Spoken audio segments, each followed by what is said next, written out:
Hey guys, today we're going to be making 2 cocktails from the 80s classic Ghostbusters. That's great! So the 2 drinks that we're gonna make are the Slimer and of course everybody's favorite Stay Puft Marshmallow Man. 2, I think, iconic characters from this movie. We have to get these 2 together. You know, just Slimer, he's green, he's slimy, throw a little booze in there, and that sounds like an awesome cocktail. Yeah, it's a lot of fun. Yeah. We had fun making both of these drinks. Now the Stay Puft Marshmallow, it's a little more involved. Yeah, it's one of our more involved drinks, but it's I think it's worth it. It's very tasty, it's very fun. So the first one we're going to do is the Ecto Cooler. Actually, I wanted to call it the Ecto Cooler because when I was a little kid, I had these little high C juice boxes, and I think that was called Ecto Cooler. But we felt like Slimer, the Slimer, was more appropriate name, so we're going to go with that. Good idea. You're going to need mixing tin. We're using the Boston shaker here. A frother. If you don't have a frother, then you can use a spring and you're gonna have to shake very vigorously. We're gonna put it in a coupe glass today. For this drink, we are going to need some Peanutbutter Whiskey, some Midori, lemon juice, agave, and some Xanthum Gum to thicken it up a little bit.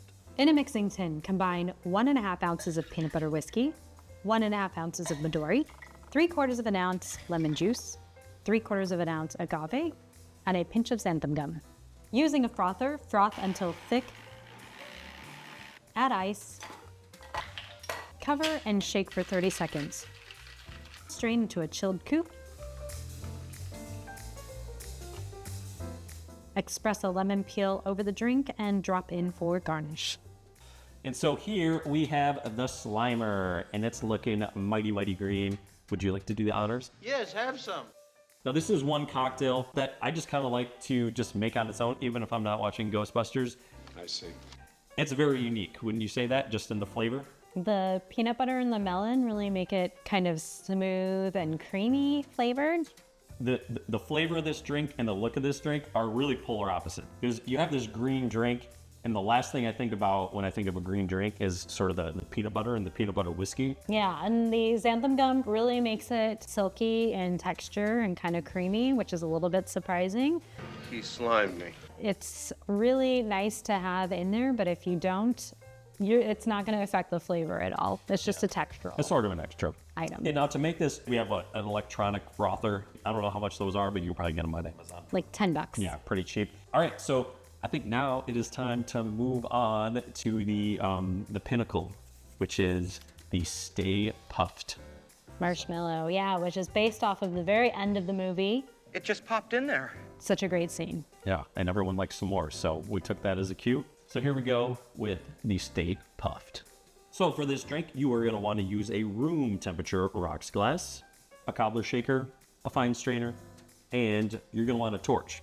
For the ingredients, we're going to start with chocolate syrup, some graham crackers, mezcal, Bailey's, creme de cocoa, hazelnut liqueur, either half and half or the non-dairy half and half, cocoa bitters, salt, and a marshmallow. We're going to prepare a rocks glass by rolling it around in some chocolate syrup on the rim, and then we're also going to roll it into some graham cracker crumbs. And then in a tin, we are going to combine 1 ounce of mezcal, 2 ounces of Bailey's, 0.75 ounces of creme de cocoa, and a half ounce of hazelnut liqueur. And then we're going to take 2 ounces of half and half or your non-dairy creamer. Then add 2 dashes of cocoa bitters and a pinch of salt. Once you get that all in the shaker, you're going to fill it with ice and shake until chilled. Once the shaker is chilled, you're going to strain into your glass.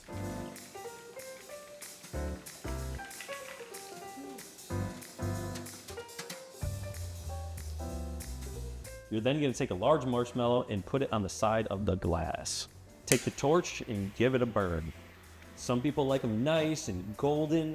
Other people like to get them nice and black and charred.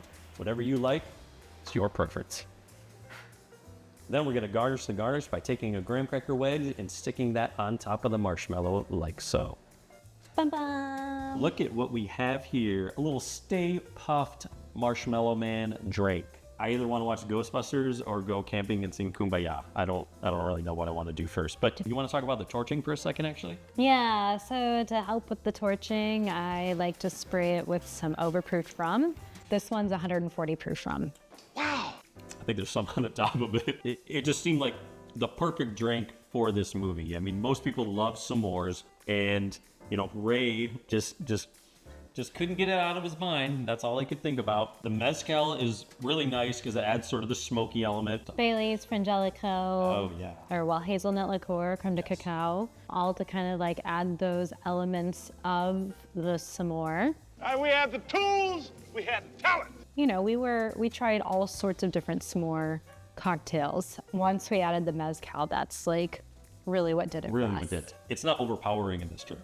No, not at all. There's so much else going on that you're not like, that's not the only thing that just stands out and you taste and you're like, oh, I can't have that. What I did the last time I drank it, I got about halfway done and then I just put the marshmallow in there, which was really nice because then, especially with all this charred stuff, it really adds to sort of that smoky flavor. And sort Which of you body love. balance, which I do love. Yes, it's true. It's a fun drink to make, and if you're gonna have like a watch party, imagine making a tray of these and just bringing them out to your friends. They would be like, Look at all the junk food. but now I think it's time to cheers. Which one would you like to sip on? want that You want this one. one? Okay. Another awesome movie in the books. I really enjoy both for what they are. I think that if I want to go with something that's like obviously more desserty, more decadent, I would go with the s'more. This one's a lot more fresh, still very desserty, but fresh. I think, like you said before, with even the peanut butter whiskey, like these are both kind of surprising that this is a whiskey cocktail, this is mezcal. It's a great go for anybody who wants something sort of what you consider foo-foo, but This one does take a little work, a little preparation. You know, it's most people just don't have all these ingredients just sitting around.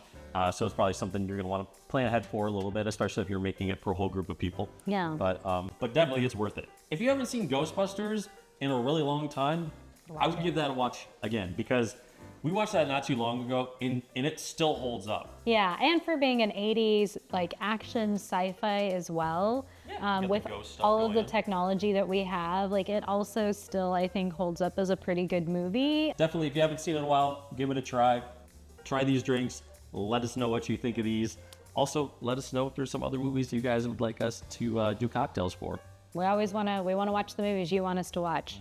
And we want to make the cocktails too. So. Yeah, exactly. Well, everyone, thank you for watching. If you like these cocktails, if you like Ghostbusters, definitely give us a like and subscribe. Let's not rush things.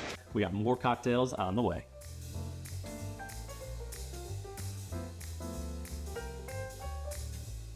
There's something strange It's you. in the neighborhood. It's her. It's straight. 2 points. Bye.